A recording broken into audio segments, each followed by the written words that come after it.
Hello आज हामी class 12 को Hess law of constant heat of summation पढ्दैछौँ। एक्जाममा क्लास 12 मा तिमीहरूलाई write short notes on Hess law of constant heat of summation भनेर आउने गर्छ है। यसको न्युमेरिकल मैले अलरेडी पढाइसकेको छु। तिमीहरूलाई म हेस ल को थ्योरी पढाउन गइरहेको छु। 5 मार्क्समा आउँदा हेस ल कसरी लेख्ने, के हो त हेस ल त्यो बुझौ है। ल हेर, हेस law of constant heat summation, हेर त नामबाटै छ हिट समेसन भनेको हिटको सम गर्ने हैन। अब यो के हो त, यसलाई बुझ्नलाई फर्स्टमा म एउटा एक्जाम्पल दिन्छु है। Carbon bonds with O2 to form CO2 1 mole CO2 है। यति बेला del H equals to, del H भनेको इन्थाल्पी चेन्ज हैन, इन्थाल्पी चेन्ज भनेको माइनस 94 किलो क्यालोरी। यो एक्सपेरिमेन्टली अब्जर्भ कुरा हो, 825 डिग्री सेन्टिग्रेड है। When carbon bonds with O2 to give CO2 directly, at that time enthalpy change is minus 94 kilo calorie हो। यो एउटा सिंगल स्टेप रियाक्सन हो। It is single step reaction, single step reaction हो। This reaction can be carried out in multiple steps. यसलाई हामीले multiple स्टेप्समा पनि गराउन सकिन्छ। इन मल्टिपल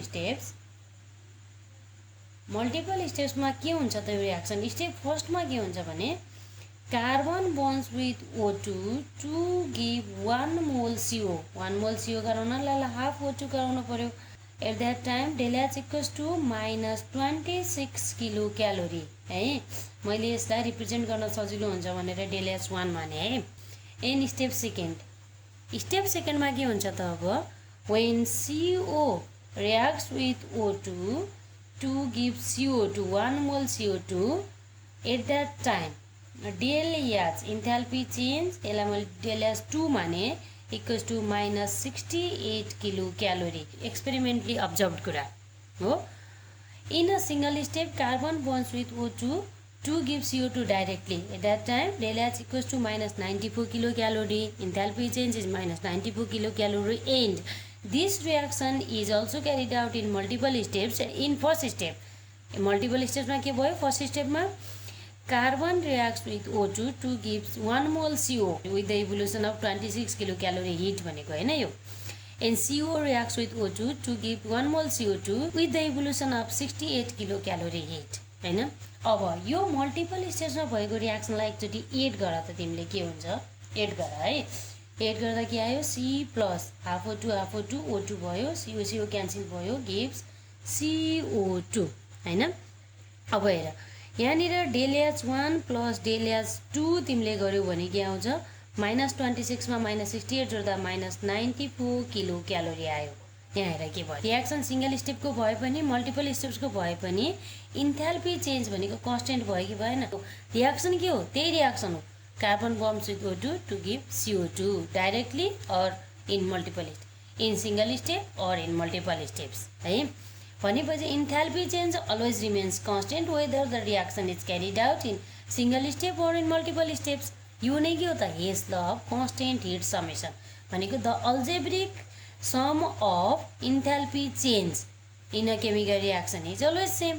तो के हैन, मल्टिपल स्टेप्सको अल्जेब्रिक सम जोड्दाखेरि के आयो त, हाम्रो इन्थाल्पी चेन्ज के आयो, कन्स्टेन्ट आयो। त्यही भएर यसलाई के भनेको, Hess law of constant heat summation. यसको स्टेटमेन्ट भन्दाखेरि के हुन्छ हेर त, यहाँ द इन्थाल्पी चेन्ज के भयो त, डेल एच के आयो हाम्रो, डेल एच 1 र डेल एच 2 जोड्दा नि माइनस 94 किलो क्यालोरी आयो भने the enthalpy change in a chemical reaction is always same whether the reaction is carried out in a single step or in multiple steps.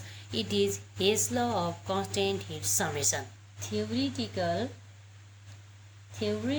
explanation of Hess law explanation. त्यो practical explanation थियो भने अब theoretical explanation हो। theoretical explanation मा consider गरौँ, consider A reactant A which is directly converted into Z with the evolution of Q1 amount of it, consider गरौँ हो। and this reaction is single step because A is directly converted into Z हो। let us consider this reaction is also carried out in multiple steps।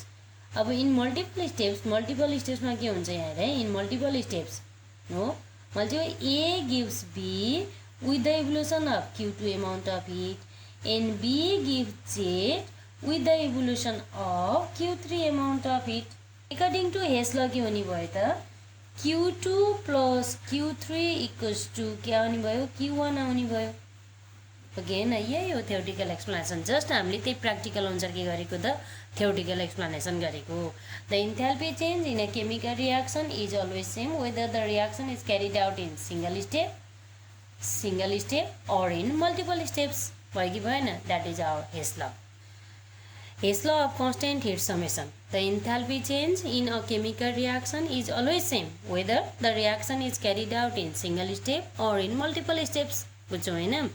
अब यसको theoretical explanation दिने फर्स्टमा. theoretical explanation भनेर है consider a reactant ए. यसलाई तिमीले रियाक्सनको फर्ममा डाइरेक्ट लेख्दा पनि हुन्छ, यो ल्याङ्ग्वेज नलेखेर रियाक्सनको फर्ममा डाइरेक्ट बताउँदा पनि हुन्छ है.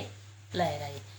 Consider a reactant A which is directly converted into Z with the evolution of Q1 amount of heat. हैन यसलाई हेर फिगर बनाऊ पहिला. फिगर बनाउँदाखेरि सजिलो अझ. हेर न यो ट्रायंगलमा A लाई डाइरेक्टली कन्भर्टेड इन्टु Z हैन in single step it is single step. B is A is converted into B and B is converted into Z. These are multiple steps. Step first and step second. Again भन त. अब हेर है. Consider a reactant A is directly converted into Z with the evolution of Q1 amount of heat. Let A is converted into Z in multiple steps too. यो reaction multiple step मानि गराउन सकिन्छ. अघि मैले भनेको थिएँ नि हैन. At first, A is converted to B with the evolution of Q2 amount of heat and B to Z with the evolution of Q3 amount of heat. Again, for single step reaction, single step को लागि A gives Z plus Q1. Evolution of Q1 amount of heat भनेको छ. For multi-steps reaction, multiple steps or multi-steps reaction, A gives B first steps. Again, it is first steps and it is second steps. A gives B with the evolution of Q2 amount of heat and B gives Z with the evolution of Q3 amount of heat. And according to Hess law, what happens? Q2 plus Q3 equals to Q1. That is Q equals to Q1. Q भनेर मैले के राखे Q2 plus Q3 लाई Q भनेर capital Q ले denote गरे. It is Hess law of constant summation. हैन theoretical explanation. अब एक्सपेरिमेन्टल एक्सप्लेनेसन हेर. एक्सपेरिमेन्टल एक्सप्लेनेसनमा अघि मैले सुरुमा जे बताथे त्यही कुरा हो. Let us consider formation of CO2 in a single step or in multiple steps as follows. हेर त यसलाई पनि ट्रायंगल बनाएर C directly converted into CO2 with the evolution of 94 kilocalorie heat. This reaction is also carried out in multiple steps. C forms CO with the evolution of 26 kilocalorie again and CO forms CO2 with the evolution of 68 kilocalorie heat. For single step reaction, C plus O2 gives CO2 del H equals to minus 94 kilocalorie. Multiple steps reaction, C plus half O2 CO. हेर त यही reaction लेखिरहेको हामीले है. यहाँ C plus O2 हुन्छ हैन. हेर del H1 equals to minus 26 kilocalorie. त्यस्तै गरी CO plus half O2 CO2. हेर न 1 mole CO 1 mole CO2 formation भइरहेछ. minus 68 kilocalorie. हेर त फाइनली एड गर्दा के आयो minus 94 आयो. त्यही भएर the enthalpy change in a chemical reaction is always same whether the reaction is carried out in single step or in multiple steps. It is the Hess law of constant heat summation. तिमीलाई एक्जाममा application पनि सोध्ने गर्छ. Application के भयो त? हेर त अघि तिमीले के गर्यौ त? Formation of CO निकाल्यौ. ओगेन भन त फर्मेसन अफ CO. किन फर्मेसन अफ CO डाइरेक्टली निकाल्न सकिन्न? त्यस्तै गरेर जस्तो CH4 मिथेन बेन्जिनहरुको हामीले डाइरेक्टली निकाल्न सक्दैनौ के. त्यो पनि के हो त? एप्लिकेसन हो. है त्यसरी यसलाई युज गरेर हामीले सजिलैसँग अल्जेब्रिक सम गरेर निकाल्न सक्छौं. अझ हामीले यसलाई न्यूमेरिकलमा क्लियरली बुझ्छौं. जुन न्यूमेरिकलको भिडियो मैले अलरेडी राखिसकेको छु है. फर्स्ट एप्लिकेसन हेर. It helps to determine the enthalpy of formation of some compounds like CH4 हैन मिथेन बेन्जिन एक्सेट्रा हैन. अर्को हामीले एन्थाल्पी अफ ट्रान्जिसन भनेर पढ्छौं नि हैन. दैट एन्थाल्पी अफ ट्रान्जिसन पनि यसलाई नै युज गरेर निकाल्न सकिन्छ है. It helps to determine the enthalpy of transition. Next, it helps to determine the enthalpy of various reaction. Enthalpy of reaction त obviously निकाल्न सकिहालिन्छ है. यसलाई मैले किन यसरी लेखेको भने तिमीलाई एक्जाममा आउँदा सटिक पोइन्ट्स कसरी लेख्ने के हैन त. यसलाई आयो भने हेस लको स्टेटमेन्ट दिने, थ्योरेटिकल एक्सप्लेनेसन दिने, त्यसपछि हेस लको एक्सपेरिमेन्टल एक्सप्लेनेसन दिने. त्यसपछि तिमीले लेख्ने हेस लको एप्लिकेसन दुईटासम्म लेख्दा पनि पुग्छ, बुझ्यौ नि होइन। यसरी तिमीले right short notes on Hess ल भन्यो भने यसरी तिमीले कम्प्लिट गर्छौ है त। आजलाई यति नै। नेक्स्ट भिडियोमा म अर्को एउटा कुनै नयाँ टपिक लिएर आउनेछु है त। Thank you.